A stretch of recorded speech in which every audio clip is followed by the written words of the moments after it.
So that you can underpay your staff is just ghastly.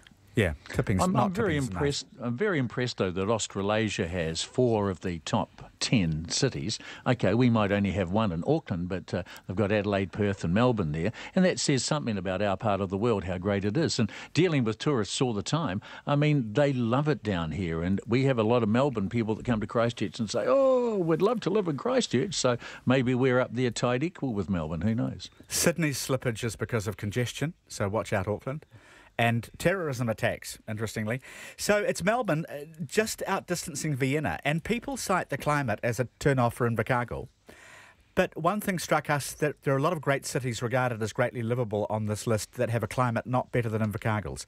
Vienna's got an average temperature in high summer of 19 degrees, about the same as Invercargill, and in January the average is -1. Whereas Invercargill's winter average is 9.5 degrees. I think it's all perceptual. I mean, where are you going to after Vienna? You're going to the whole of Eastern or Western Europe. Where are you going to after Invercargill? Antarctica.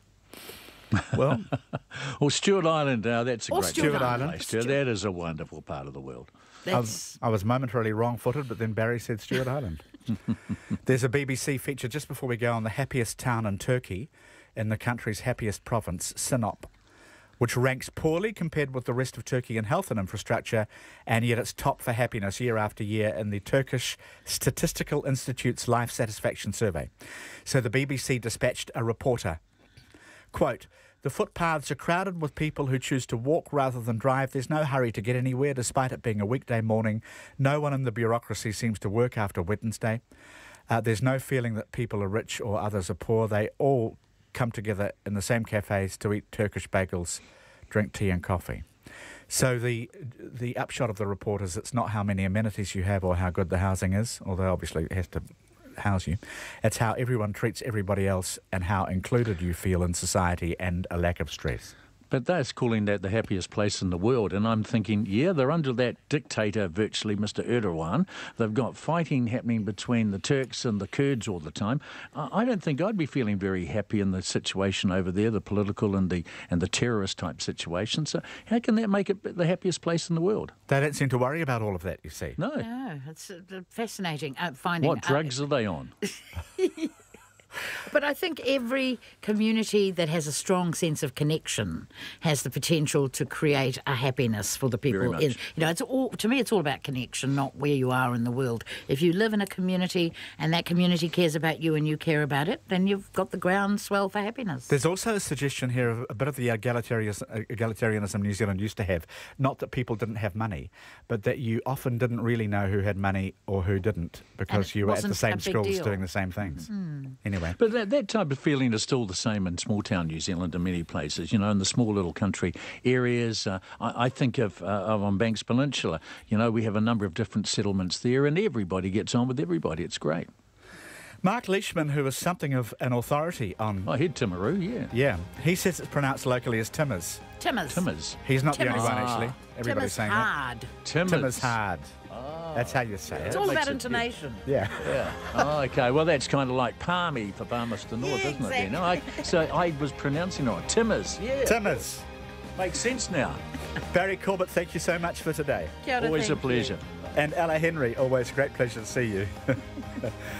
We're back with the panel tomorrow. Thanks, everybody. And John Campbell coming right up with Checkpoint.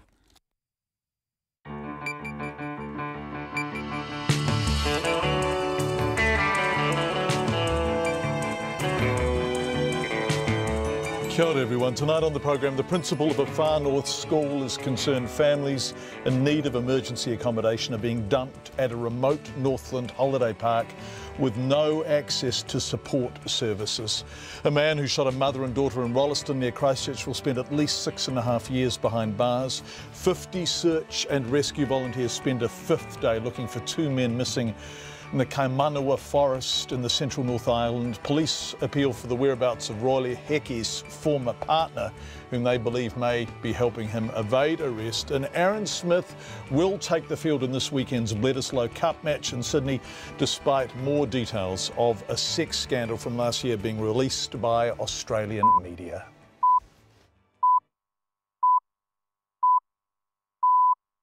RNZ News at 5. Kia ora, good afternoon. Ko Katrina Batanaho. As the hunt for fugitive Rolly Heke expands nationwide, his father has spoken out, calling on his son to do the right thing and give himself up. The 36-year-old is accused of trading gunshots with police after a car he was in was pulled over on the outskirts of the small Waikato town of Morrinsville on Sunday morning. Our Māori Issues correspondent Mihi Narangi Forbes reports. Rolly Heke has been at large for almost a year since he cut off his electronic monitoring bracelet last September. In a statement provided to RNZ, Heke's father tells him, "Don't go out in a blaze of glory." He says no one has been hurt, it's not that bad yet, and you have time to do the right thing. He encourages his son to get hold of a whānau member, saying you have a big whānau out there that cares for you and you are well loved. The police are warning anyone associated with Rolly Heke that he's unpredictable and violent. Ko Mihi Ngarangi Forbes, aho. And the police now say Rolly Heke's former partner could be helping to hide him. They're asking for information about 43-year-old Irene Scanlon. The police say she's of medium build, has dyed blonde hair and a swastika tattoo on her left thumb. A man who pleaded guilty to shooting 2 Rolleston women has been sentenced at the High Court in Christchurch this afternoon to 13 years and 8 months in prison with a minimum parole period of 6.5 years. Douglas Anderson Roke, who's 23, was arrested in April after shooting the 2 women in Rolleston and robbing the Ashburton Hotel. It was revealed in court that he had robbed 5 other bars this year. One of Roke's victims, James Moore, a waiter, says the prison term isn't high enough and he hopes Roke rots in hell. A woman has been charged with kidnapping and threatening to kill following a standoff with police in Lower Hutt this morning. The woman, who's 25, is also facing a charge of possession of an offensive weapon. Both she and a 47-year-old woman, who are related, were treated for superficial injuries in the Hutt hospital after an armed offenders squad raid ended a 12-hour hostage standoff. Search and rescue teams in the Kaimanawa Forest Park are battling atrocious weather as they look for 2 men missing since the weekend. The men fled into forest off the Desert Road in the central North Island during a police pursuit on Saturday and the next day called 111 asking to be rescued. Senior Sergeant Tony Jurison says about 50 Landsar, police and Defence Force personnel have been trekking through the bush today in torrential rain. It hasn't been easy for them. They've been wet, they've been cold, they've had to keep moving. But you know, the focus has always been to find these 2 young men and return them to their families. Tony Jurison says he remains hopeful, but at this stage it's likely the men may not have survived. A child therapist in Northland says she sees school students every day who are dealing with murder, drugs, alcohol and poverty at home. Te Tai Tōkaro principals say almost 1,100 students need urgent psychological help. Laura Tupou reports. The therapist, Patsy Henderson-Watt, says she sees children as young as 10 who are suicidal. And she says when they work with the children's families, more problems surface. The government announced a $100 million package of mental health services for children and young people. It included $11 million for a pilot program for schools signed up to the Ministry of Education's controversial Communities of Learning. The Te Tai Tōkaro Principal's President, Pat Newman, says that's blackmail. He says what's needed is help in schools now, and that's not what principals are seeing. Ko Laura Tupou aho. A Wellington student made unwell by her damp and mouldy flat says a clinical test found fungal spores had got into her body. Today, the City Council launched a voluntary rental warrant of fitness, which it says will make houses safer for tenants. The student says her room is so cold, damp and mouldy, she wears 5 layers and a jacket inside just to stay warm.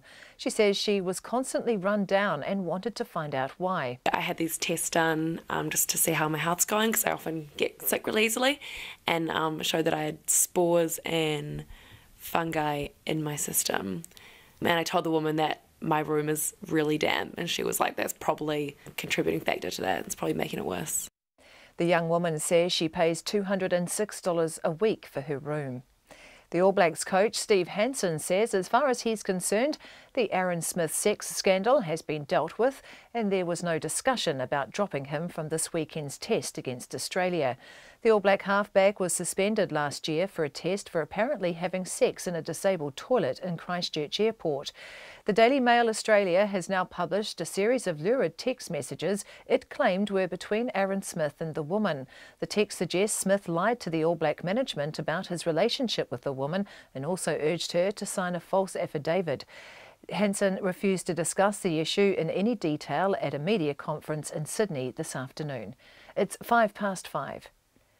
And Steve Hansen says the dropping of veteran flanker Jerome Kainel for the opening rugby championship test doesn't spell the end of his test career.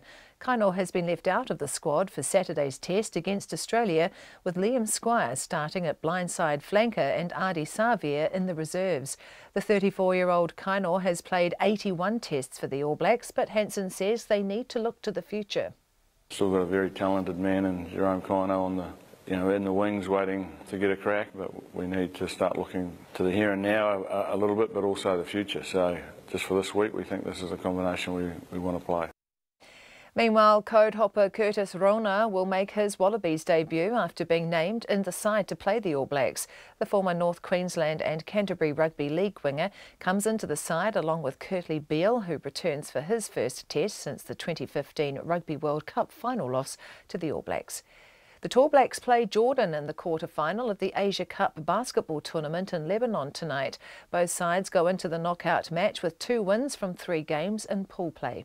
Serena Williams aims to defend her Australian Open title next year, saying the rapid return to action would give her about 3 months to prepare after giving birth to her first child. The 23-time Grand Slam winner announced her pregnancy in April and will be on maternity leave for the rest of the year. That's the news.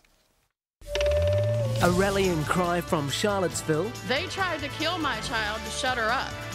Well, guess what? You just magnified her. A deal denied by Labour. I think he's a bit stressed, Courtney. He's actually making up things. New satellite images could be MH370. We are probably marginally a bit closer to more answers. I would suggest still a long way from answers that would satisfy anybody. Under scrutiny, Guy Aspinall and Susie Ferguson. Morning reports, weekdays from 6. Then on 9 to noon, a new initiative starting tough conversations about money and debt in Māori and Pacifica communities. And after 10, Lars mitting on his love of wood, chopping it, stacking it, burning it and writing about it.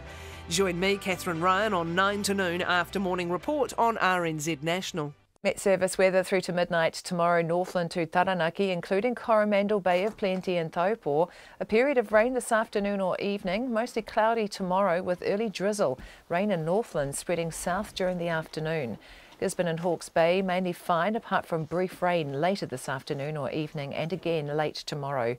Whanganui and Taihape to Wellington, also Waitat Upper. Occasional rain clearing by evening and northerly gales easing. Mainly fine tomorrow. For Nelson, Marlborough and Canterbury, fine apart from showers about the western ranges and a few spreading to Nelson and the Sounds tomorrow. Bulla, Westland and Fiordland, periods of rain, heavy and thundery at times, easing from the north tomorrow. Otago and Southland, showers in the west, high cloud elsewhere with only a few spots of rain. And the Chatham Islands, occasional rain from tonight, easing later tomorrow. It's 5:08 and you're listening to Checkpoint. Thank you very much indeed, Katrina Batten. Welcome to the program, everyone. Coming up tonight, Donald Trump, the white supremacists and the growing backlash against the president's blame of both sides. Rolly Heke remains at large, and police are now also looking for a woman they're describing as his former partner. And Australia's embattled Deputy PM Barnaby Joyce has spoken about his shock at discovering he held dual citizenship. All of that and much more coming up in the next hour and 20 minutes. But we begin tonight in Northland, second only to the Gisborne region for economic deprivation, where unemployment rates, crime rates and even suicide rates are all well above the national average. There's also a housing crisis in parts of the far north, and some homeless people are being moved to a remote former holiday park in the small far north township of Kyle, inland from the east coast on State Highway 10. Kyle is poor, and the local community fears they're ill-equipped to cope with an influx of more poor people without targeted and meaningful support. Checkpoint understands a local runanga now owns the holiday park and has been contracted to provide emergency accommodation, including for people from towns well outside Kyle. The principal of the local primary school says housing in the town is already substandard and in some cases terrible, and the community already has problems dealing with its own issues arising from poverty. Paul Barker says 5 new children from families being housed in the holiday park have started at his school in the last week. He didn't know they were coming, and he's worried they're effectively being dumped at the holiday park. We didn't actually know, John, what was going on until it had already happened. That's kind of the first point. That's Paul Barker, the principal of Kyle Primary School, who suddenly, unexpectedly, had found 5 new children arriving at his school.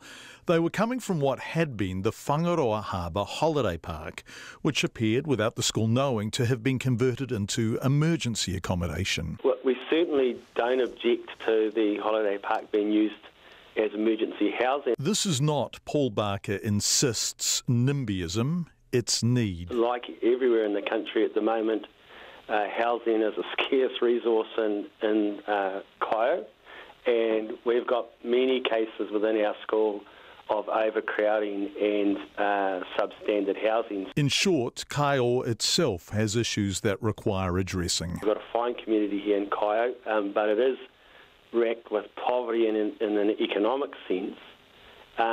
We're some distance away from most main services, and over the last couple of weeks we've had enrolments from lovely kids, but from kids coming from as far as Kaikoui and Kawakawa to the emergency housing in Kyle. Well, that's not good for the kids, and it's not good for a community that already struggles, in many ways. So can I just clarify, the Ministry for Social Development started putting people in to the holiday park. The children of these families started coming to your school. Did anyone give you a warning in advance this was going to happen?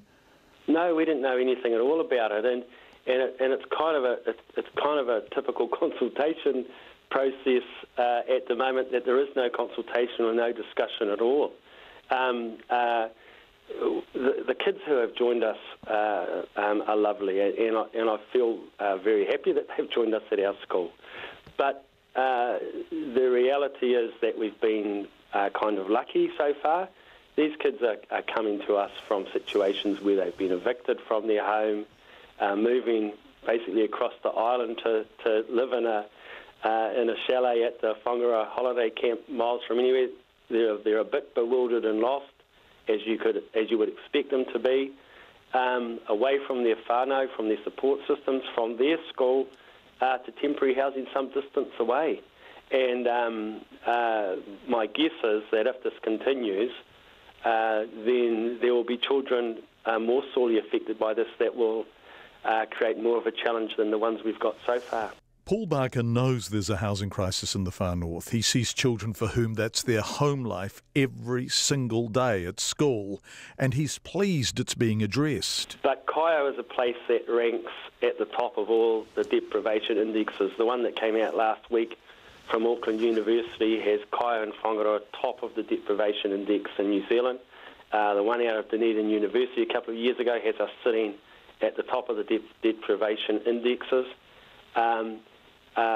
It seems as though MSD have brought a place without kind of considering the pressures that are already here in Kaya to meet people's needs. So far, 1 family's come from Kaikohe and 1 family's come from Kawakawa. More families are expected from throughout the far north. And Paul Barker is worried Kyle simply doesn't have the resources to cope. So if these people need assistance, services, social services, WINS, health, all the kind of wraparound stuff that we're seeing, for example, at Tapuia Marae in Auckland, is it available for them at the holiday park? No. Like I say, WINS is 40 minutes away.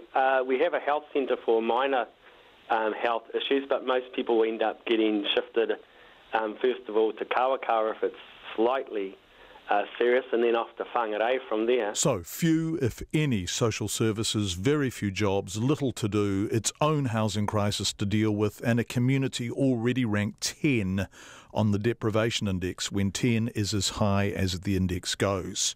Why, Paul Barker wonders, would you add more deprivation into that mix? It really doesn't seem to make much sense at all, and in many ways it feels as though MSD have brought a place that they can see people that are kind of out of sight, out of mind. Is that how it feels to you? Oh, absolutely it does. It seems to be that MSD are quite happy to probably say, well, here's a place for you in Kai, you can go there, and the file gets shut and they can move on to the next problem. Paul Barker would like to ask MSD why, if you're going to uproot people in areas with a housing crisis and significant deprivation, would you move them to another area with a housing crisis and significant deprivation? That's exactly what I'm saying, and I'm also saying that it probably wouldn't happen in Kirikiri, and it wouldn't happen in Ponsonby, and it wouldn't happen in Fendleton or any of those places, places that have a greater ability to deal, to assist and to work with the people who are struggling, and it shouldn't happen in a place that doesn't have the resources to assist. It's Paul Barker, the principal of Kyle Primary School. Shortly before we came on air, we received a statement from the Deputy Chief Executive Housing at MSD, Scott Gallagher. The Minister of Social Development and Te Runanga o Whaingaroa are working together to provide transitional housing places for those in need in Kyle. The Runanga has recently purchased the campground with a combination of Te Puni Kokiri funding and their own contribution. The campground comprises 14 one-bedroom units with tenants sharing kitchen and bathroom facilities. We have a 3-year contract with the Runanga, with the first placements being made in July, so that's last month.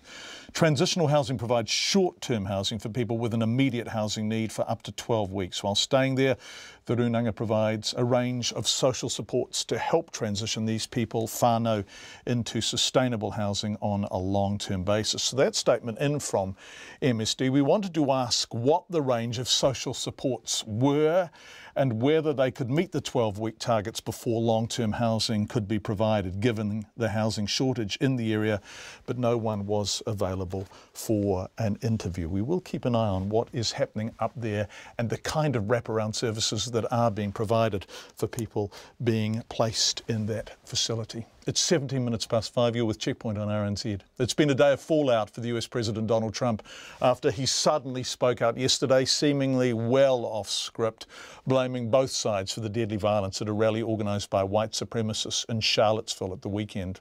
Leading figures on 2 of his business advisory panels have resigned in protest. Senior Republicans are distancing themselves from him even further than they already had.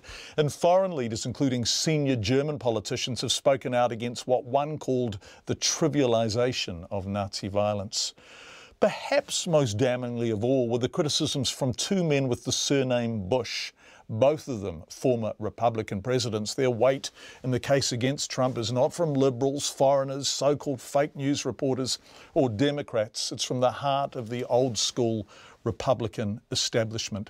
With more from Washington, here's the BBC's John Sopel. Amazing grace.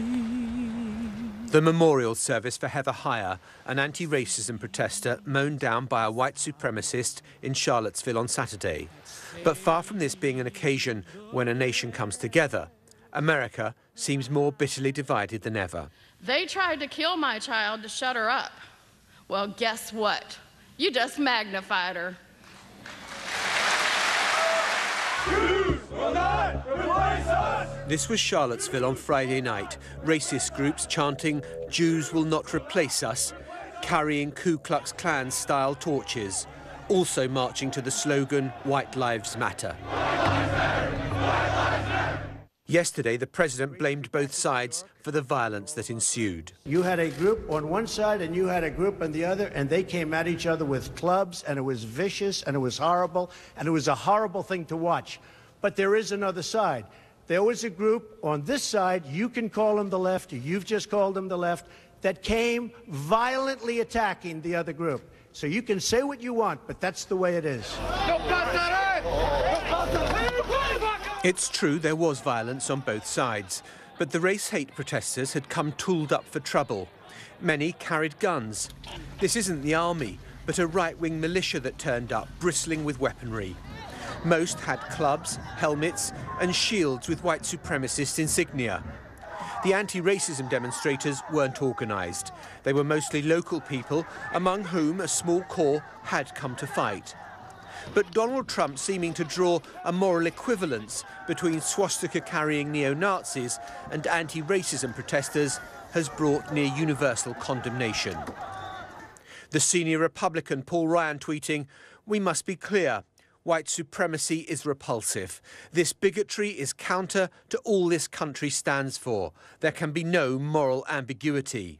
The only significant voice of support last night came from the former leader of the Ku Klux Klan, David Duke, who said, "Thank you, President Trump, for your honesty and courage to tell the truth about Charlottesville and condemn the leftist terrorists." There is reported to be deep unhappiness among some senior White House staff over the president's comments. He hadn't been due to say anything. And significantly, a new intervention, this time from the two former living Republican presidents, George H.W. Bush and George W. Bush, saying there is no room for bigotry or anti-Semitism in today's America. Donald Trump left New York today to resume his hardly quiet or relaxing holiday, more isolated from the political and business establishment than at any time since he took office. It's the BBC's John Sopel reporting from Washington. Home again, a man who shot a mother and daughter in Rolleston, just outside Christchurch, of course, will spend at least 6.5 years behind bars. Douglas Anderson Roke was arrested in April after he shot and injured the two women and robbed the Ashburton Hotel. It was later revealed in court the 23-year-old labourer had robbed 5 other bars this year. Logan Church reports. Douglas Roke stood calmly in the dock as he was sentenced to 13 years and 8 months in jail, with a minimum non-parole period of 6.5 years at the High Court in Christchurch. The court heard he was a high school thespian and had a loving family. But in March, Roke began a month-long spree of violent robberies of 6 bars across Christchurch, taking about $155,000, culminating in the shooting of a mother and her daughter. Justice Jane Farish told the court Roke's actions were completely irrational. Everyone has been baffled and casting about to try and find a rational explanation as to why you have behaved in this fashion. Your offending was not foreseen and it was totally out of character for the man that you were. Defence lawyer Jonathan Eaton said his client had not been eating or sleeping properly in the months prior to the robberies. Mr. Eaton said Roke had been bodybuilding and had taken extensive testosterone supplements. He said Roke tried to get help before committing any crime. It does seem that Mr. Roke himself recognised that he was losing some sense of his own self-control because of his own volition in early March. He went to see his family GP and explained that he wasn't sleeping, he wasn't eating. The robberies quickly escalated, and on the 19th of April, he entered the Dawson family home in Rolleston, demanding cash and the keys to Michaela Dawson's car. When she fought back, Roke shot her in the leg, as well as her mother, 53-year-old Nicola Dawson, who he shot in the torso. Michaela's 4-month-old baby was in a room next door. She told the court today that she was still haunted by the memory of Roke chasing her around the kitchen with a gun and a mallet. Justice Jane Farish says Roke's action caused terrible harm to his victims. Once you realise the potency of the threat that you posed, particularly whilst in possession of the shotgun or the rifle, and when you discharged that, in my view, it spurred your offending and encouraged your offending. Roke was arrested the following day after robbing yet another bar. He quickly pleaded guilty to 6 charges of aggravated robbery, 2 charges of wounding with intent to injure, and 2 charges of presenting a firearm. Justice Farish said Roke had shown remorse and regretted his actions. You have come to your senses since you have been in jail. You've realised that you are deserving of a strong punishment. The law recognises that, in particular, young men often don't have the mental maturity to be able to think through the consequences of your actions. One of Roke's victims, James Moore, who was a waiter at one of the bars he robbed, says the sentence wasn't long enough. It's not what the outcome that I thought it was. You know, they could have done better. But I think it's just a waste of time, you know. I feel like rubbish, complete rubbish. Very sick man. I hope he rots in hell.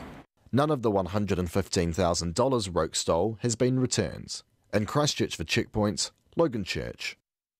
5:24. Police searching for Rolly Heke say they are also looking for a former partner they believe may be helping him. Detective Inspector Chris Page says police are looking for 43-year-old Irene Scanlon, who's also wanted for breaching her community detention conditions. She's described as 162 centimetres tall with a swastika tattoo on her left thumb and a flower on her left wrist and forearm.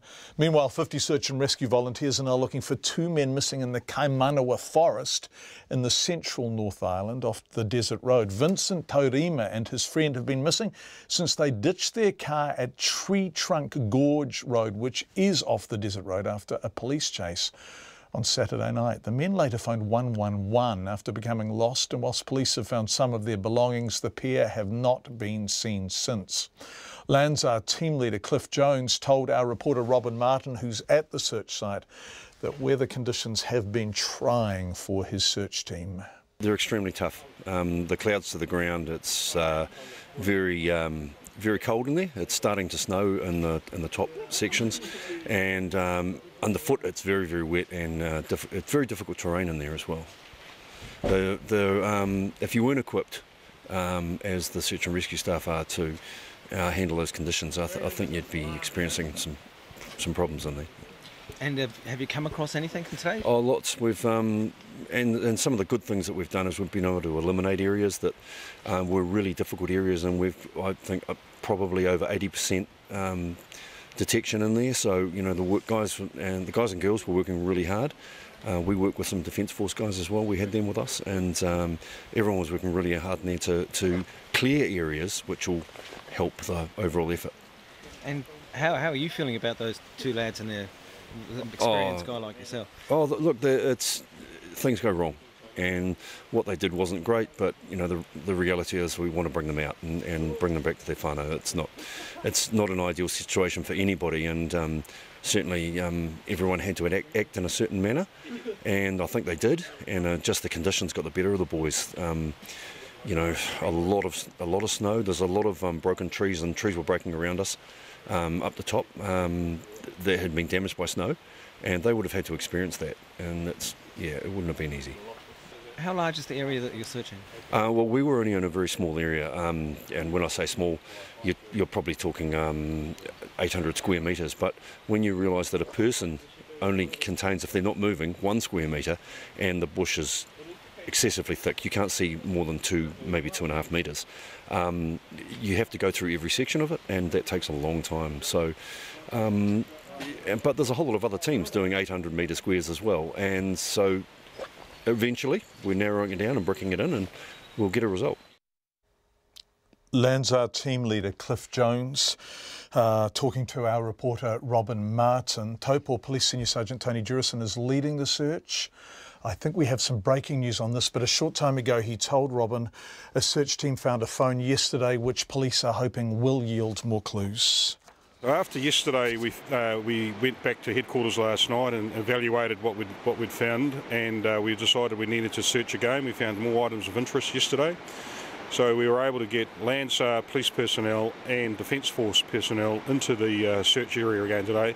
50 personnel who have been tasked to do various tasking, or have been tasked with various taskings today, and they're in the process of completing them now. As you can see, the conditions aren't ideal. The country is pretty tight. The environment is, it's pretty cold. We're up fairly high here, and it's pretty tough going in the bush for them. What have the weather conditions been like today?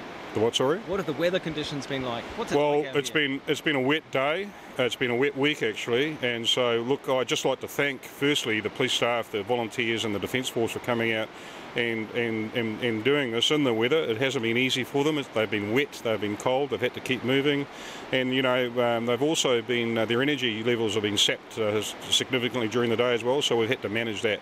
But the focus has always been, to find these 2 young men and return them to their families. These guys have been in here since Saturday evening, so we're into day 5 now. The conditions have been pretty much the same all week, so you can see for yourself that it's we're hopeful, but we're also thinking that these guys may be non-responsive. What happens now? Where do we go from now? Well, as I say, we're positive. We're looking for more information. We're looking for more evidence. We're looking for more clues. We're looking for more sign. We've sent people into with specific taskings aimed at doing that. We've got a large machine behind us that is evaluating all that information. We're hopeful, very hopeful. It's a small confined area that we will find what we're after. It's Senior Sergeant Tony Jerrison who is leading the search for the police, talking to our reporter Robin Martin. It's 5:30. Katrina's standing by with headlines, but before that, some sport of a sort. The All Blacks coach Steve Hansen will not drop halfback Aaron Smith for this weekend's Test match, despite more details of a so-called sex scandal from last year, which were revealed last night by Australian media. Hansen says, as far as he's concerned, the matter has been dealt with and Smith is in a good psychological space to play on Saturday. Joanna McKenzie reports. At a media conference this afternoon, Steve Hansen tried to deal with the inevitable interest in Smith's sex scandal by starting off like this. Righto, well, we better deal with the elephant in the room first. Mr. Smith. The All Black halfback was suspended last year for a test for apparently having sex in a disabled toilet at Christchurch Airport as the side prepared to depart for South Africa. However, the Daily Mail Australia has published a series of lurid text messages it claims were between Smith and the woman involved. The text suggests Smith lied to All Black management about his relationship with the woman and also urged her to sign a false sworn affidavit. Hansen tried to address the matter today by telling reporters it had already been dealt with last year. Obviously the incident happened last year. We dealt with it and we feel that we dealt with it decisively. If there's nothing more I can add to that, but if there is any more that comes to or needs to be spoken about, it'll come from the New Zealand Rugby Union themselves, Steve Chu. So there's not much point asking me any more questions around that because I'll just keep telling you I haven't got nothing more to add. I don't want to be defensive about it. It's just the facts of the matter are that's how it is. I am pretty excited to talk to you about the Test match though. If you want to go there, we can stay here all day and talk about that.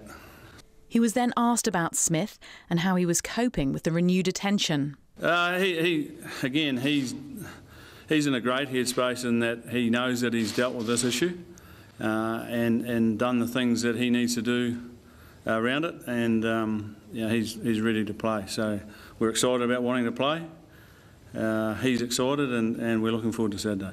Hansen was also asked whether he considered dropping Smith for Saturday, but the answer was a curt no. More questions about Smith then followed, but the All Blacks media manager Joe Locke stepped in. Like we said, Steve's already said a statement and we'll move on to rugby or else we might just wrap it up. Hansen became increasingly frustrated, sighing and shaking his head. He repeated what he'd already said before the media team stepped in again, threatening to end the conference if questions continued about Smith. Questions then finally turned to what's been happening on the pitch rather than off. For Checkpoint, called Joanna McKenzie Aho. The woman at the centre of the scandal spoke at length to Checkpoint producer Bridget Burke today. She insists she did not sign an affidavit, nor, she says, did she receive or intend to receive any payment for the story run last night in Australia by the Daily Mail.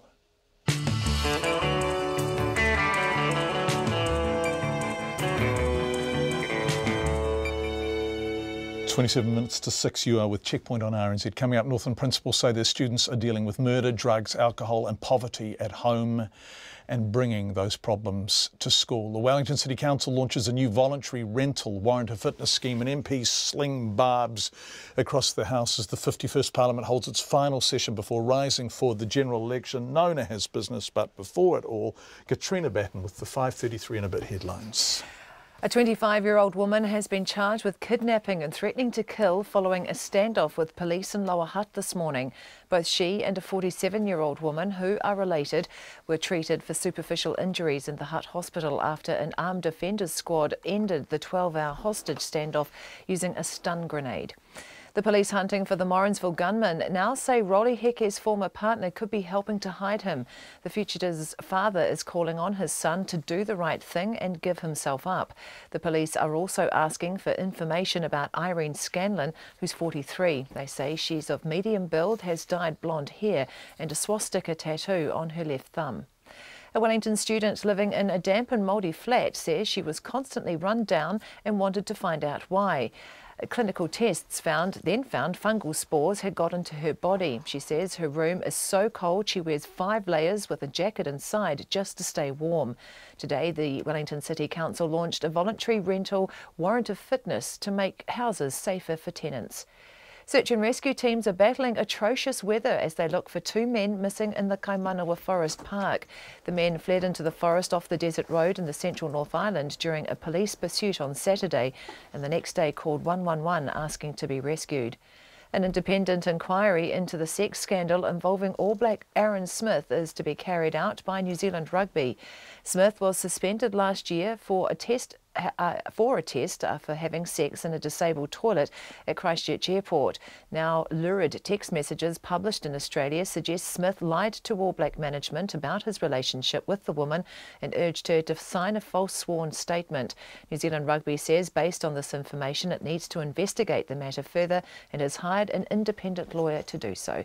Those are the headlines. I'm back at 6 o'clock. Which is about 24 minutes away, as Katrina pointedly pointed out. Let's turn to the non-lurid business news with Nona Peltier. God, that's a magnificent word. And consumer sentiment is still buoyant with confidence at its highest level in 3 years. Why? Yeah. Who's measuring this, Nona? This is the RNZ Consumer Confidence, actually Roy Morgan Consumer Confidence Survey. Right. They do it every month.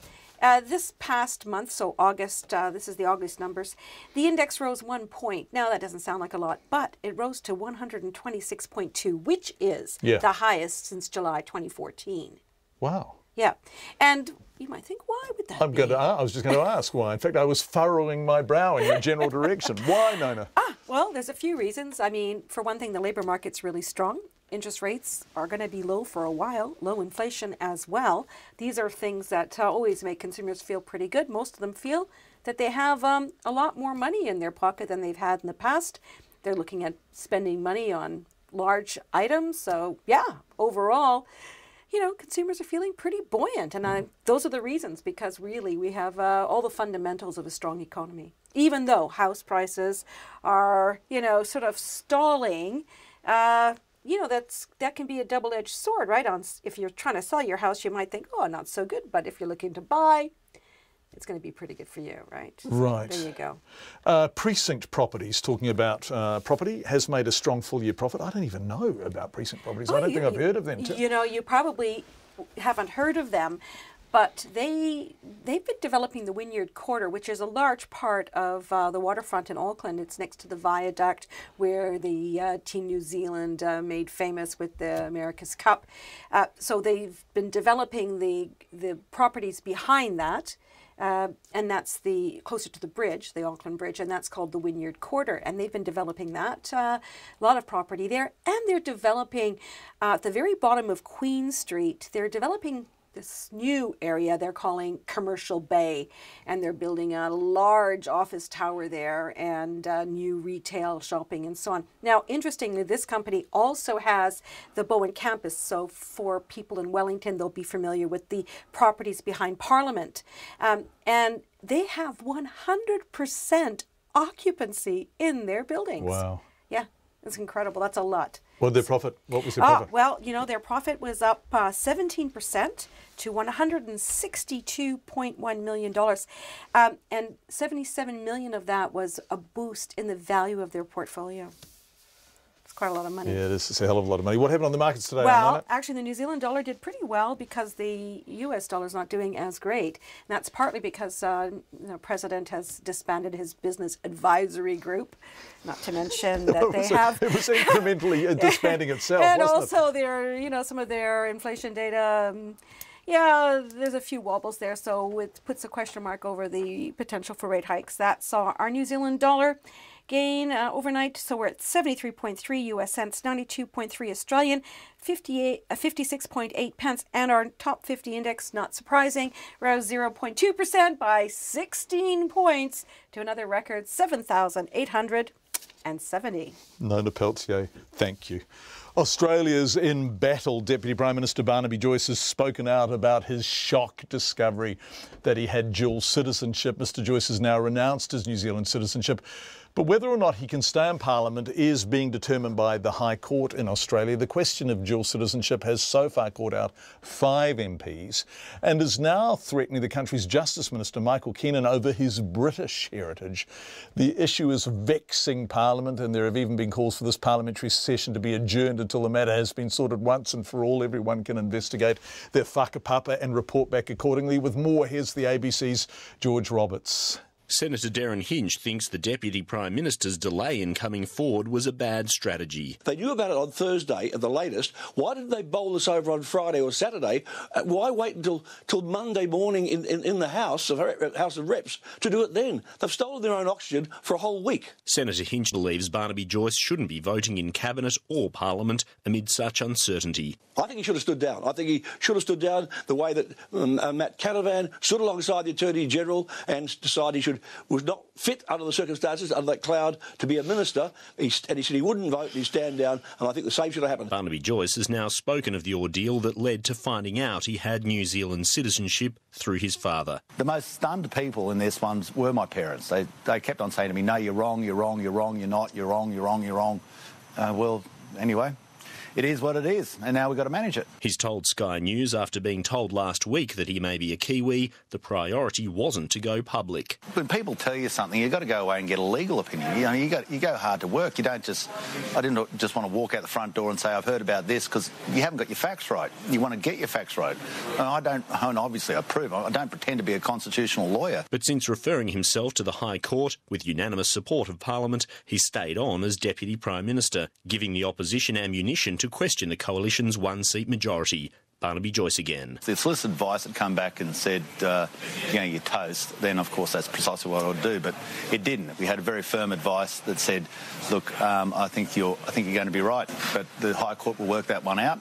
And so, that being the case, then you continue on with work. Senator Nick Xenophon, who's also a lawyer, disagrees with Senator Hinch that Mr Joyce was obliged to step down, but it might have saved the government some pain. Would it have been more politically expedient or politically more savoury for Barnaby Joyce to stood aside? Yes. Was there a legal requirement for him to do so? I think the answer is no. Both Senator Xenophon and Darren Hinch do agree, though, that it's got to a point where the entire Parliament needs to hold a citizenship audit. George Roberts there from Canberra. Meanwhile, Barnaby Joyce is vowing that he will recontest his seat if he's forced out of Parliament by the High Court. So there would be a by-election, and having renounced his New Zealand citizenship, he could restand. This is a very eccentric business indeed. It's 18 minutes to 6. You're with Checkpoint. Thank you for being with us. Hundreds of people have signed an online petition calling on the police to change the way they post on social media to find offenders.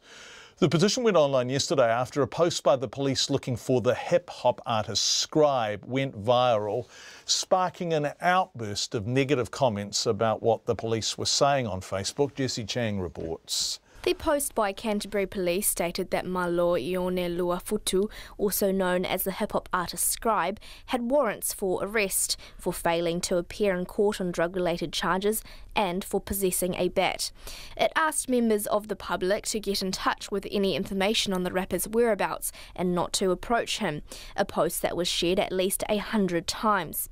Benjamin Atkinson, who started the petition, says the strategy encouraged the public to bully and humiliate Scribe. I disagree with the kind of punitive justice of letting everybody have their say and saying hateful, racist things or using homophobic slurs or threatening to kill people. And it's really bad for people to be fostering that attitude, and also for the family and friends of the people involved, for them to have to see that kind of stuff as well. He says many people feel justified posting inflammatory comments about offenders online because the police are looking for them. I can't handle seeing people be bullies like that when they have no chance to retort. And the worst thing is that the police should be a beacon of good nature in our community, but it's happening on their watch. The petition calls on the Independent Police Conduct Authority to ask the police to change the way they look for offenders. Mr Atkinson says he has since talked to police about potential solutions, such as banning certain keywords in the comment section. Josiah Tualamalii, who was one of the first people to sign the petition, says when he complained about the post online, his comment was removed by the police. He says the police need to take more responsibility and stop the harm their posts are causing. Today, to their credit, they put up a post saying that they are willing to have a discussion with others about it because they see there's a problem. But to me, it's not deep enough. I hope that they're looking at the way that the police Facebook page has been part of bullying and shaming. But a senior lecturer of criminology at the University of Canterbury, Jared Gilbert, says he supports the way the police reach out to the public for information. These are the equivalent of old sort of wanted posters, so they've been used by police sort of as long as we've had the printing press, really. So the use of social media is just an extension of that, and I would argue, an effective way to communicate with the public. The Executive Director of NetSafe, Martin Crocker, agrees, but says there are steps the police could take to stop the online bullying. The police, of course, are not responsible for what other people say, but they can manage that better and reduce the risk by cutting down the comments. So they've got a responsibility to balance their need to gather information with any risk to the person that they're placing on their social media. The rapper Scribe handed himself into police yesterday and appeared in the Porirua District Court today to face his charges. In his own post on Facebook, the hip-hop artist asked police why they needed the public's help in finding him. He said, "Where am I going to hide? I'm Scribe." For Checkpoint, call Jesse Changaho. And in a statement a short time ago, the police say social media is an important tool for them to communicate with the community, and they must balance the positive benefits against the potential for inappropriate, abusive or hurtful comments. They say the post about Scribe attracted a large amount of trolling from members of the public, so it was taken down. The police say they'll be looking into different options for wanted postings to make sure they can get the information they need, but at the same time ensuring individuals are not subjected to unwarranted comment. That statement from the police a short time ago. Wellington renters are keen on a new voluntary rental warrant of fitness scheme, saying it's a good start, but it needs to be compulsory. The City Council announced the initiative this morning in partnership with Otago University. Landlords will be able to book an inspection for $250, and if their building fails, they'll have 6 months to make the necessary changes to meet the criteria. The warrant of fitness will then be valid for 3 years. Our local government reporter Michael Kropp has been looking at this idea. In a 9-bedroom flat just 5 minutes from Victoria University's Kelburn campus, it's no warmer inside than outside. This fourth-year university student describes how she wards off the cold. Well, on a cold day, my thermal singlet, 2 thermals, a jumper, puffer jacket, beanie, scarf. She pays $206 a week to rent a room in the flat. There's no insulation in the walls or floors, and clothes, shoes, handbags, even the curtains are mouldy or heading that way. Put simply, this place would not pass a rental warrant of fitness. This young woman wanted to find out why she constantly felt run down.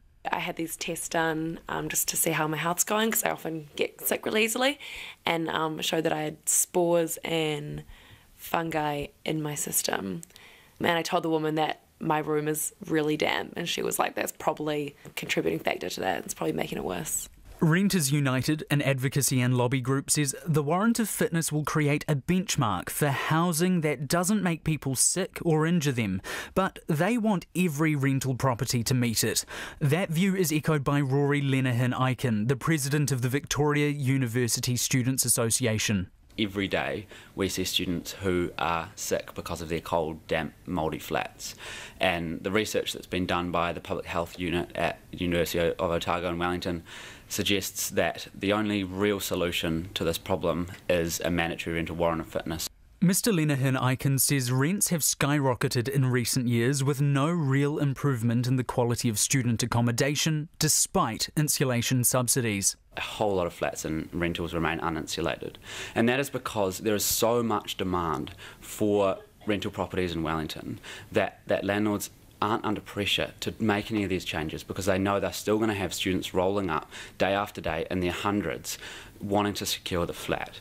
Otago University Professor of Public Health Philippa Howden-Chapman says the evidence around poor quality housing is clear.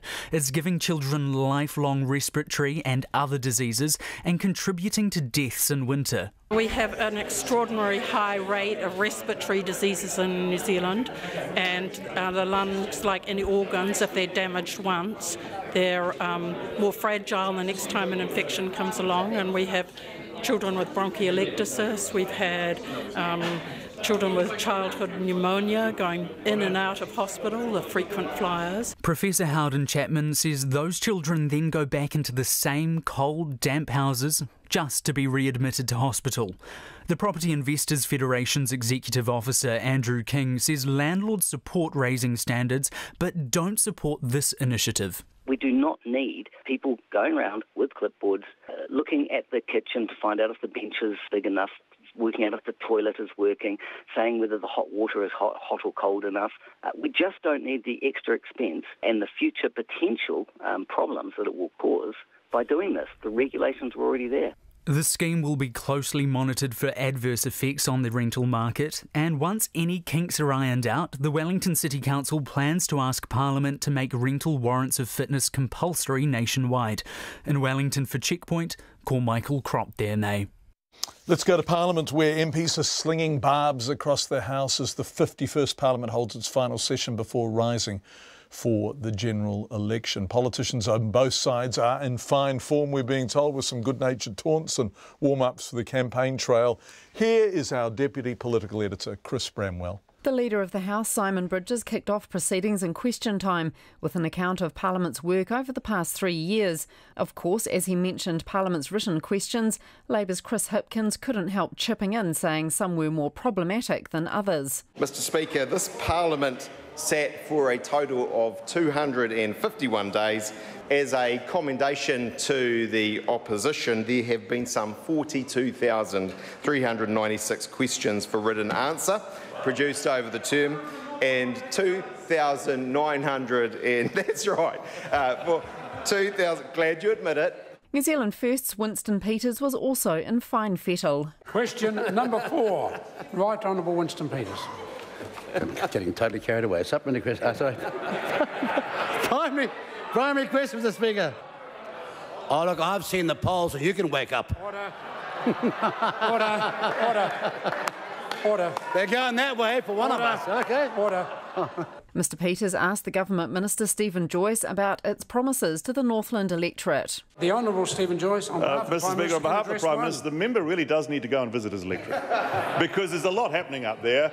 Point of order. Point of order. This is the last time he'll be doing that job, but he better do it properly. Order. Order. Well, the member could do his job properly, Mr Speaker, and visit his electorate. We're here to learn. During the adjournment debate, the Senior Minister Jerry Brownlee said there was clearly a rising star in the opposition leader, Jacinda Ardern. He told Parliament that she's clearly intelligent, competent and by all accounts a likeable person, but he warned likeability did not necessarily translate to strong leadership. As she said yesterday herself, she's been caught between a rock and a hard place. She was talking about being caught between Ayers Rock and New Zealand. Well, let me make it very clear, Mr Speaker, let me make it very clear that the rock she's caught between is, in fact, her own caucus, her own political colleagues, because apart from the new smiley face, nothing has changed at all. Nothing has changed at all. And then, of course, Mr Speaker, it's very obvious that the hard place is the great record of the National Government over the last terms of Parliament, Mr Speaker. Jacinda Ardern hit back. Them there are fighting words, and I have to say, I take the fact that the Speaker that just resumed his seat spent 80% of his time talking about the Labour Party as some kind of awkward flattery. The Green Party leader, James Shaw, said the year began with a new Prime Minister, and the same would happen next year. The election campaign, of course, has already begun. Bill English has hired the finest publicists, social media advisors and big data analysts in the country to show us what a real and genuine person he is. His predecessor, John Key, is of course right now, his job is to play golf on behalf of an opera-singing Shinto priest billionaire and he's still more relatable to the average Kiwi than Bill English is. The debate will wrap up this evening, then MPs will leave Parliament to hit the campaign trail, as there are just 36 days to go until polling day. Atu i te whare parimata mō te hōtaka o te ahiahi nei, ko Chris Bramalaho. 6 minutes to 6. Northland principals say their students are dealing with murder, drugs, alcohol and poverty at home and bringing their problems to school. A survey of 110 Te Taukere principals identified 1,089 students needing urgent psychological help. Laura Tupou reports. Every day, therapist Patsy Henderson-Watt sees children who are at the end of the line, some as young as 10 who are suicidal. The head of the Miriam Centre in Northland, a charitable trust that helps deprived children and their families, says they're in survival mode. It's not at all uncommon for our children to be living with murder, drugs, alcohol, criminal activity, poor housing, poverty, but what really gets me is the poverty of hope that comes with all that. The principal of Kaitaia Primary School, Brendan Morrissey, says up to 10 students at his school need urgent psychological help for dealing with those issues. All of the above, and it's a sad fact that our kids can talk about that. I mean, they have to talk about it to someone, I guess, but we hear far too much of it.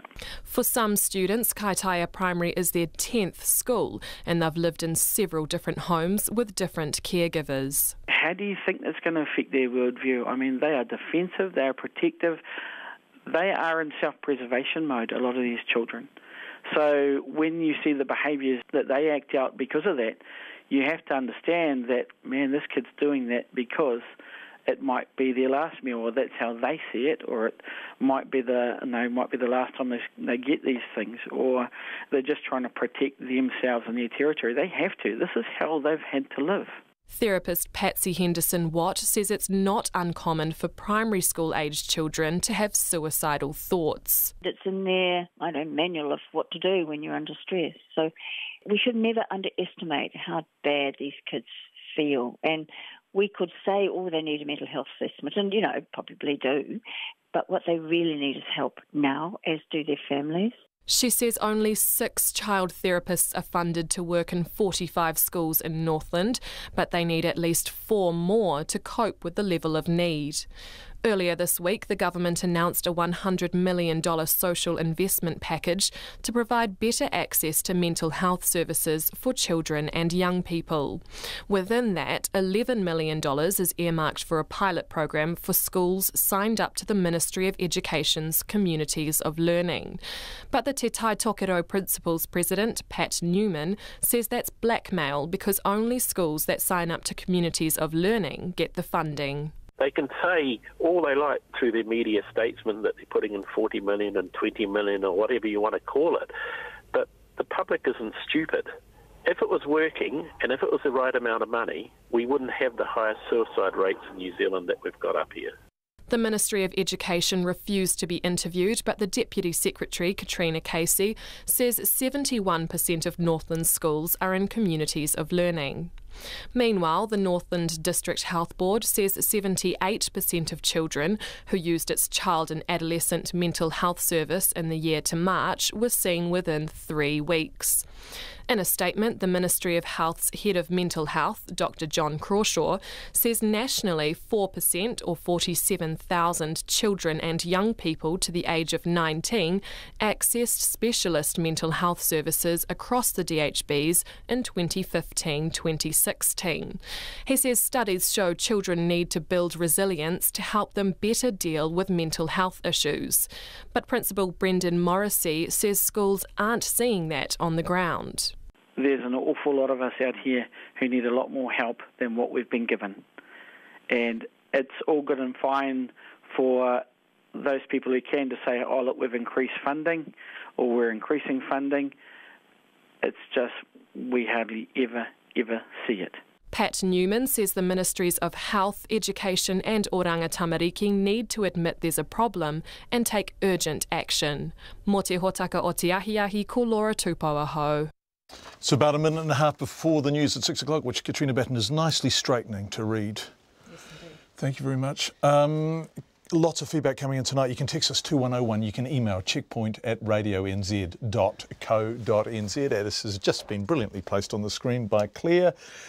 This in from Diane. Hi, if I could pass on my appreciation to the principal of Kaiō School for coming forward with his frank and open interview on what's happening to the children, parents and staff at the school he's responsible for in terms of dumping children and needy families, lack of resources to cope and identifying areas where this would never happen.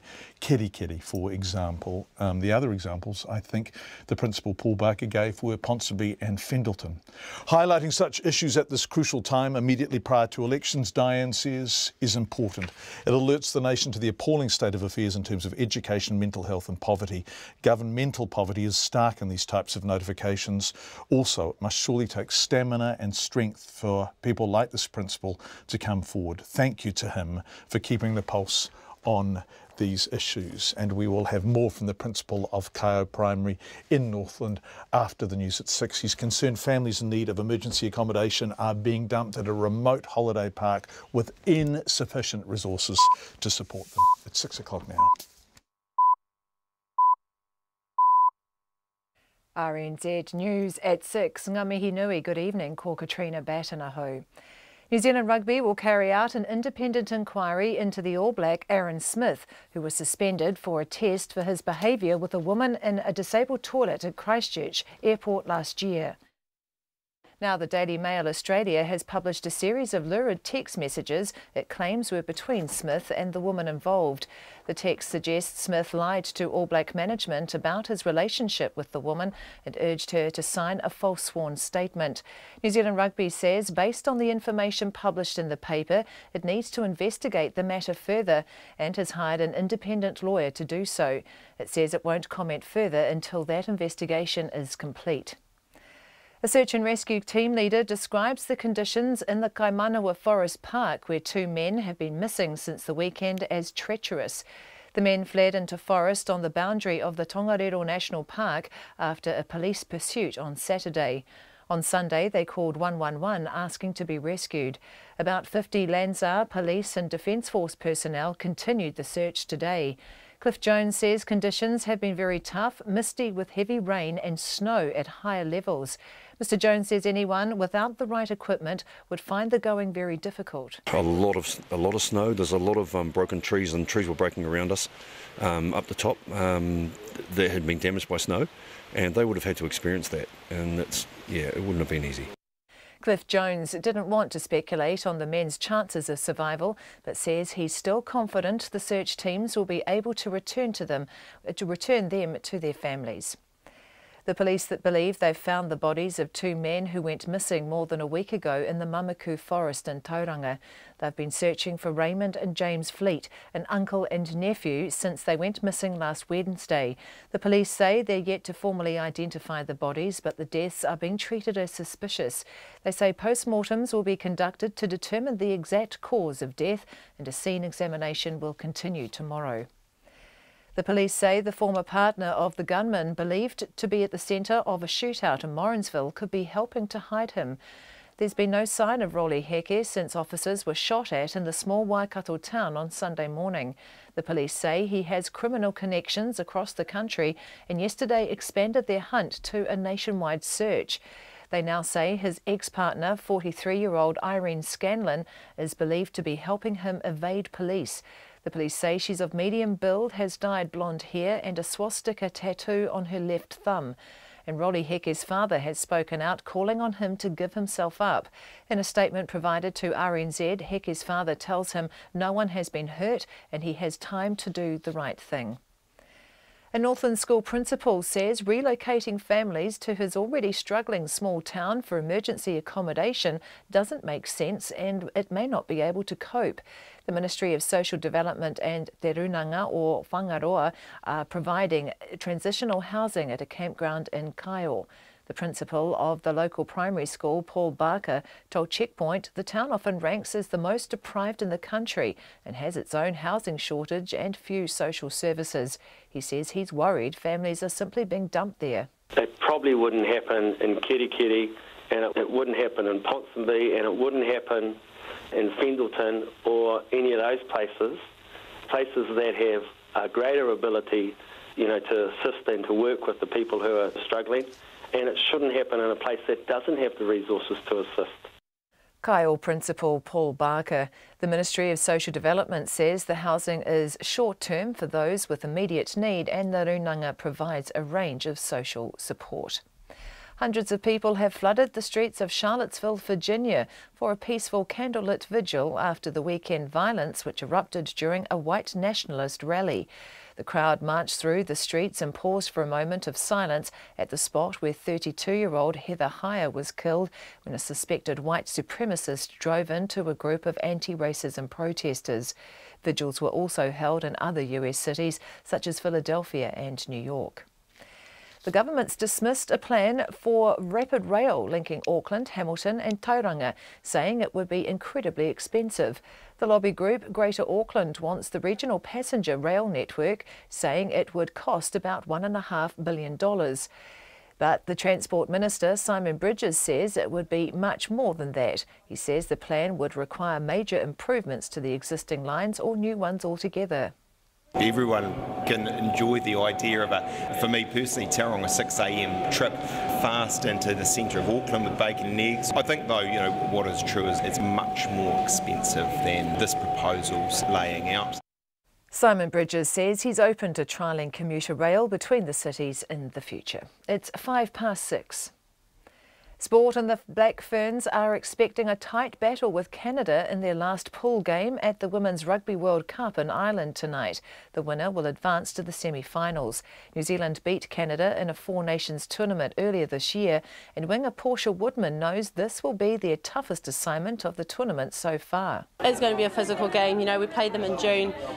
We know how tough and physical they are, but I think if we stick to our game plan, stick to our strengths, which is our forwards hitting it up and then spreading along our X-Factor backline, will be good. Black Ferns' Portia Woodman. The former All Black Zach Guildford will make his debut for Waikato this weekend as he continues his bid to resurrect his professional career. Waikato played Taranaki in the opening round of the Mitre 10 Cup provincial competition on Saturday. The competition kicks off tonight when North Harbour host Otago. The Northern Stars have bolstered their lineup for next year's ANZ Netball Premiership by re-signing defender Kayla Cullen and picking up former Silver Fern shooter Paula Griffin and Ellen Halpenny. Griffin is returning to the game after knee surgery, while Halpenny has returned from overseas. That's the news.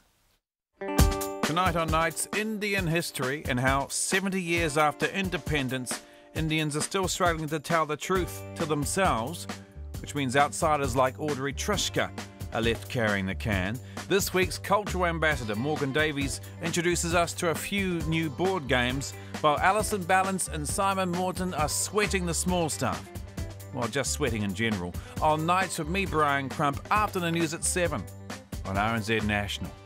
Wet surface weather through to midnight tomorrow, Northland to Taranaki, including Coromandel Bay of Plenty and Taupo. A period of rain this afternoon or evening. It's probably there by now. Mostly cloudy tomorrow with early drizzle. Rain in Northland spreading south during the afternoon. Gisborne and Hawke's Bay mainly fine, apart from brief rain later this afternoon or evening and again late tomorrow. Whanganui and Taihape to Wellington also Wairarapa. Occasional rain clearing by this evening and northerly gales easing, mainly fine tomorrow. Nelson, Marlborough and Canterbury fine, apart from showers about the western ranges and a few spreading to Nelson and the Sounds tomorrow.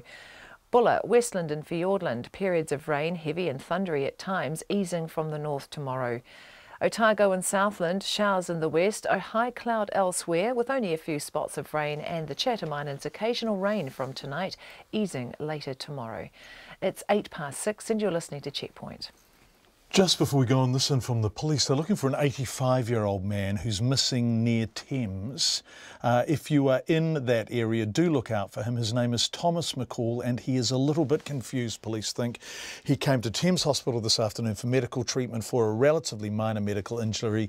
However, he left before treatment was provided. He's about 170 centimetres tall, medium build. He has white hair and was last seen wearing a grey jumper and pants. If you are in or around Thames Williams, do look out for him. It's thought he may be heading to Totara or Whangamata, but he will be doing so on foot. Mr. McCall, 85 years old, and he needs your help if you see him. The principal of a Northland school is concerned families in need of emergency accommodation have been dumped at a remote holiday park with no access to support services. Te Runanga o Whangaroa has purchased the Whangaroa Harbour Holiday Park and has been working with the Ministry of Social Development since last month to provide emergency housing. The campground comprises 14 one-bedroom units with tenants sharing kitchen and bathroom facilities. Now, Kyle school principal Paul Barker says 5 new children have started at his school without warning in the past week, and he says the local community is poor, it has poverty issues of its own, and it is really ill-equipped to cope with an influx of more poor people. We didn't actually know, John, what was going on until it had already happened. That's kind of the first point.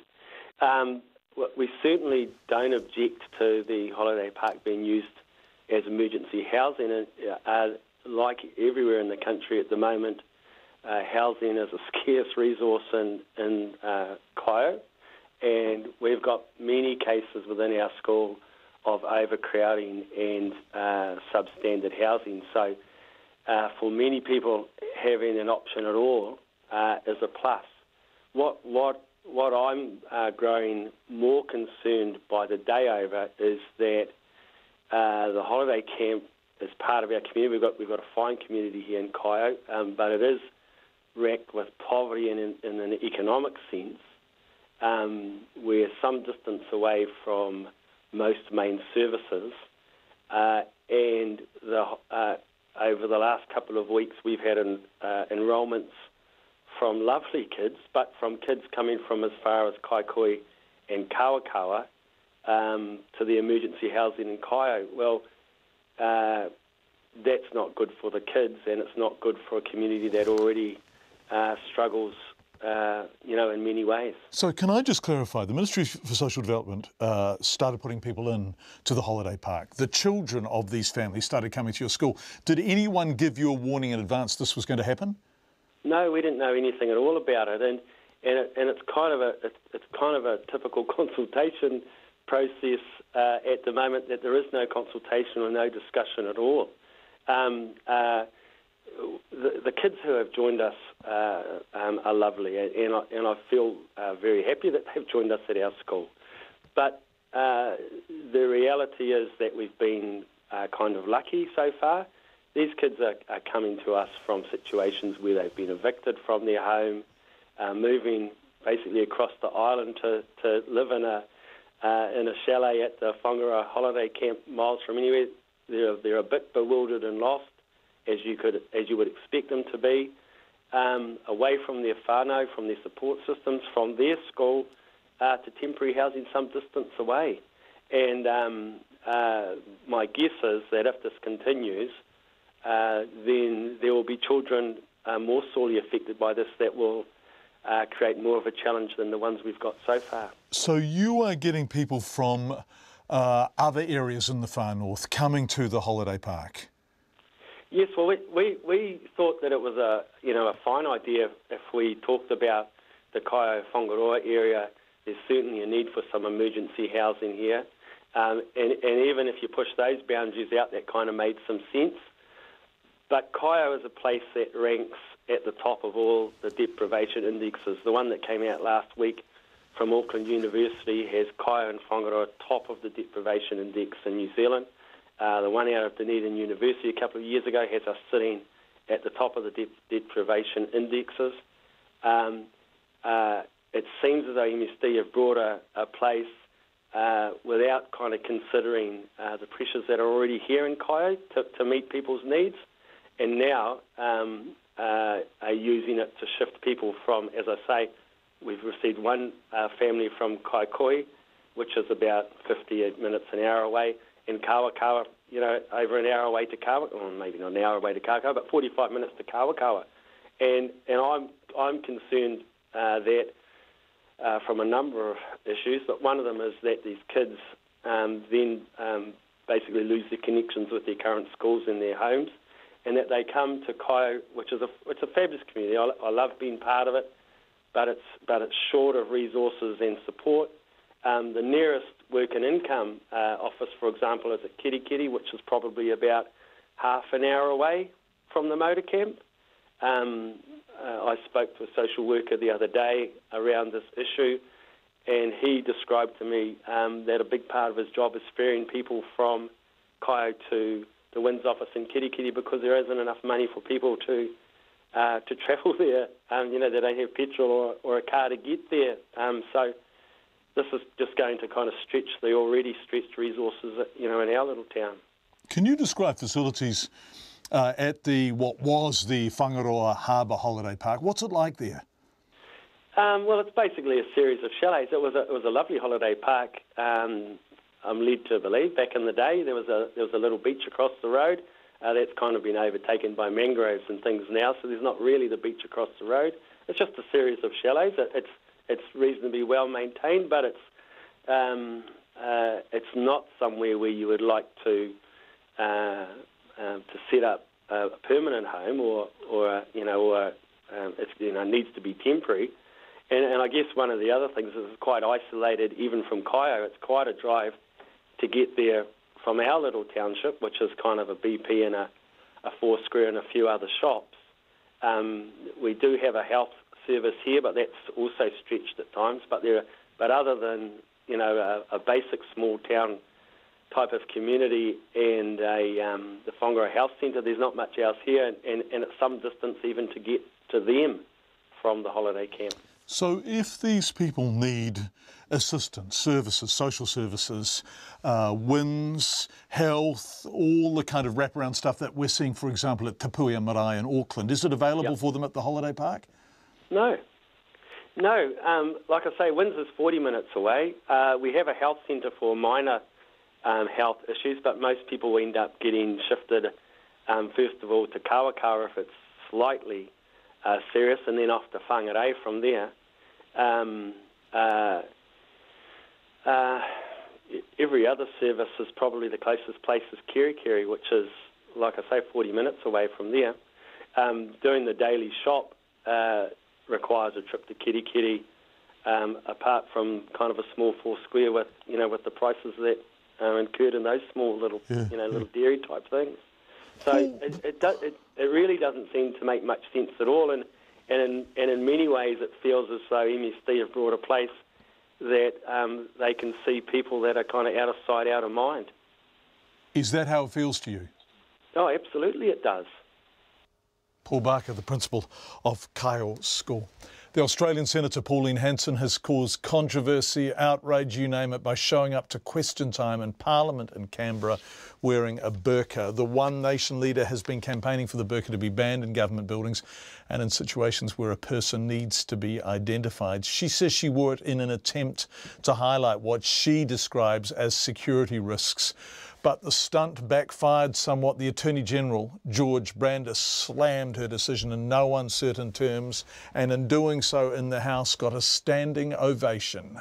We have about 500,000 Australians in this country of the Islamic faith, and the vast majority of them are law-abiding, good Australians.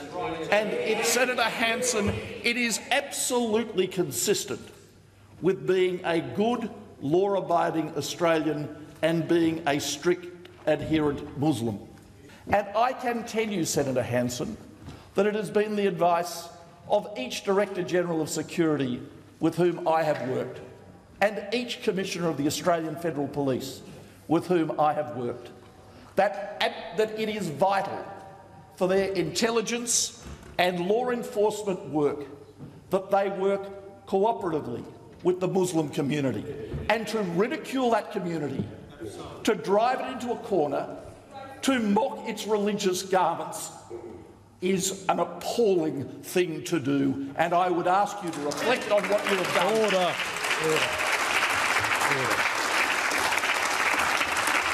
Order. Standing ovation for George Brandis. The Victorian Senator Darren Hinch also chimed in. He asked the Senate President whether Mrs Hanson's dress standards breached parliamentary standards. We've been assured by you that the clerk has identified this person here as Senator Hanson. I would like a point of order. I'd like to know if Senator Hanson can stay here unchallenged. I understand that she's not a Muslim, is not of Islamic faith. Can I appear tomorrow in fancy dress unchallenged? Darren Hinch, a new political poll has a shock result for the Green Party. They've plunged below the crucial 5% threshold required to get people into Parliament under MMP unless you can win an electorate seat. The One News Colmar-Brunton poll has National on 44%, down 3. Labour up 13 percentage points to 37%. New Zealand First has dipped 1 to 10%. The support of the Green Party has slumped 11 points to 4%. So Labour up 13, the Greens down 11. So that vote is switching around. One News says the poll was taken in the last 5 days following the resignation of Greens co-leader Materia Ture in the wake of the benefit fraud controversy and following Jacinda Ardern taking up the helm of the Labour Party. Political commentator Bryce Edwards is joining us live. Bryce assembles, collates and describes the political journalism of the country. He also works for Otago University. You there, Bryce? I am, John. Yeah, nice to see you. I'm just looking at, sorry, nice to talk to you. I can't see you. I'm just looking at these results. So it looks like there's been a big switcheroo on the centre-left. The Greens down 11, Labour up 13. Is that what you're reading into this? That's right. So a lot of Green support has just gone straight to Jacinda Ardern and the Labour Party, and this has just been a perfect storm for the Green Party. Not only have they, had this horrible, scandal, it's happened at a time that Labour is buoyant and Labour is looking credible. So anyone that had doubts about the Green Party, who were supporting them, had an instant party to go to. They could instantly go to Jacinda Ardern without a second thought. So we can see that that's what's happened here. Bryce, forgive me because I don't know the answer to this question, but preferred Prime Minister, were these numbers in the Colmar-Brunton poll, and if so, have you seen them? No, I'm afraid I haven't seen them. No, look, I don't know either. So I'm just they might sometimes they release those on the next night, don't they? New Zealand. We can imagine that Jacinda Ardern will be well up. Yeah, well up. Okay, is this, if we look at the combined vote on the centre-left, it's a crappy old term, but let's use it as a shorthand. If the Greens are down 11 and Labour are up 13, there's not a huge addition to the Cuisinart total required to form a government under MMP, is there? But I think we have to stop thinking about that Labour plus Greens scenario now, because the Greens just may not be there. Because once the Greens go below 5%, people lose confidence in being able to vote for the Greens. They're not sure that they're going to be in Parliament. And we really do have to look at the scenario where the Greens, may crash and burn in this election. So, that doesn't mean there won't be a change of government, because I still think that Winston Peters and New Zealand First are going to be the kingmakers. But it might just be a simple, Labour versus National with New Zealand First in the middle. What's this mean for the Nats? And we're reading the tea leaves here because, as you described, that perfect storm. So we had the Materia Ture issues, we had the Jacinda Ardern replacing Andrew Little. So there has been all sorts of stuff going on in the Greens and Labour. And normally governments get coverage. Bill English has been rather recused from participation in all of that carry on. But if Labour gets momentum, do the swinging voters, the sort of people who live in our cities who can go back and forth, suddenly start regarding Labour as a credible possibility? And will that hurt the Nats? I think we've seen that already. People see that Labour is back in the game, that they have a credible leader, and that's why they're getting 37% vote. But in the end, I don't actually think it's going to matter that much whether Labour is 5 points behind National or 15 points. In the end, it's going to come down to Winston Peters. And so the National Party won't be worried about whether they get 42% or 45%. It all means the same thing. It means they're short of being able to put forward a government, and they won't be able to do it with the minor parties that they currently have. They will need Winston Peters. Because 37%, when was Labour at those levels last, Bryce? Adam would have been a boy, wouldn't he? When? It was a long time ago, wasn't it? Clark's day. Yeah. When they lost the election. Right, absolutely fascinating. So the Nats on 44, down 3, Labour on 37, and New Zealand First, who, as you say, whichever way you look at it, are still the king or queen maker, just dipped 1% to 10. Boy, it's going to be a fascinating campaign, Bryce.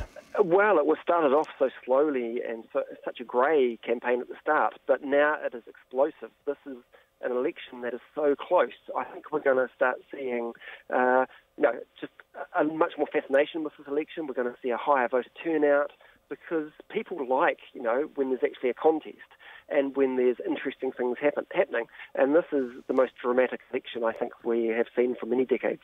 Political commentator, political scientist Bryce Edwards from Otago University. Thank you, Bryce. That just breaking, the Colmar-Brunton poll out on the 6 o'clock news on TV1. Those numbers again, National 44 down 3, Labour 37 up 13, the Greens down 11 to 4, which is below the threshold, and New Zealand First down 1 to 10. Right, 50 search and rescue volunteers are looking for 2 men missing in the Kaimanawa forest in the central North Island. Vincent Taurima and his friend have been missing since they ditched their car near the desert road after a police chase on Saturday night. The men phoned 111 on Sunday morning, having become lost, and whilst police have found some of their belongings, the pair have not been seen since. And the weather has been cold. Taupo Police Senior Sergeant Tony Jurison is leading the search. As a result of events yesterday, we've been day 5 now. We are now, we've evaluated what we found yesterday, including more items of interest, and they've been identified by the whānau and family members. That was like yesterday and overnight. We have made the decisions to task more staff, so we've got Landsar volunteers, and they've been great, exceptional police staff and Defence Force staff out here in the field. Very trying conditions out here, John, and they've been bloody great, to be fair. And we've tasked them to do specific jobs, if you like, in the search area, identified overnight back at from the base. What have you found? What items have you found? Sorry, I didn't quite get that. What items from the 2 men have you found that the families have been able to identify for you? We've been here for day 5. For the first 4 days, we've been finding items every day, John. Clothing, footwear, lighters, and so on and so forth. And you described the conditions as pretty tough. So if they're in those conditions and for whatever reason they've taken clothing off, they're in real trouble, aren't they? Yeah, look, the objective of our operation, has always been to find these guys and return them to the safe hands of their whānau. Is this a rescue or a recovery operation now? Well, we don't know because we haven't actually found these 2 guys yet. Where there's life, there's hope. So we just we are focused on finding these guys. Is there any possibility they could have got out some way? I know they phoned 111 when they first became concerned that they were completely lost. Is there any chance they could have called someone who came to collect them? Well, we've got 50 members of the whānau back there in Turangi, and if that's the case, then I think they'd be pretty disappointed. That's Tony Jurison, Senior Sergeant, who was in charge of the police operation behind the search for the 2 men in cold conditions out off the desert road. We're going to end tonight with MPs packing their bags as Parliament rises for the general election. They've spent the afternoon, as we heard from Chris Bramwell before, giving their final speeches in the debating chamber, this 51st Parliament. But as has become tradition, the Māori Party co-leader, Te Ururoa Flavel, had his own take. We will leave you with it tonight on behalf of the Checkpoint team. Have a very good night indeed. I can't stop loving you. I've made up my mind to vote for the Māori Party, 'cause you're our kind. I can't stop loving you, and you don't have to pay. So you'll get both my votes when we get to election day. I've voted blue. Voted red this time around. for it instead. I've realized that now. You are the best. You're my number one. Too bad about the rest. That Marama fox, she's way out there. You get around and show you care. And you, the shark, you are the man.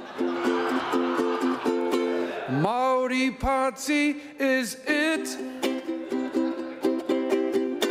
I'm so much of a fan.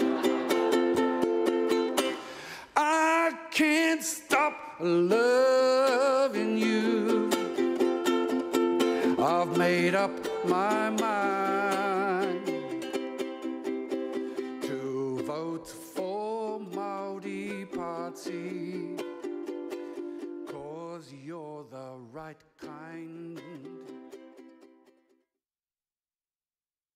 RNZ News headlines at 6:30. New Zealand Rugby has launched an independent inquiry into new allegations about last year's sex scandal involving All Black Aaron Smith. The police hunting for the Morrinsville gunman now say Rolly Heke's former partner could be helping to hide him. A woman has been charged with kidnapping and threatening to kill following a standoff with police in Lower Hutt this morning. A Wellington student made unwell by her damp and mouldy flat says a clinical test found fungal spores had got into her body. The government's ruled out a plan for rapid rail linking Auckland, Hamilton and Tauranga, saying it would be too expensive. Hundreds of people have flooded the streets of Charlottesville, Virginia for a candlelit vigil, pausing for a moment's silence at the spot where Heather Heyer was killed. And police believe they found the bodies of an uncle and nephew who went missing more than a week ago in the Mamaku forest near Tauranga. Our next news and weather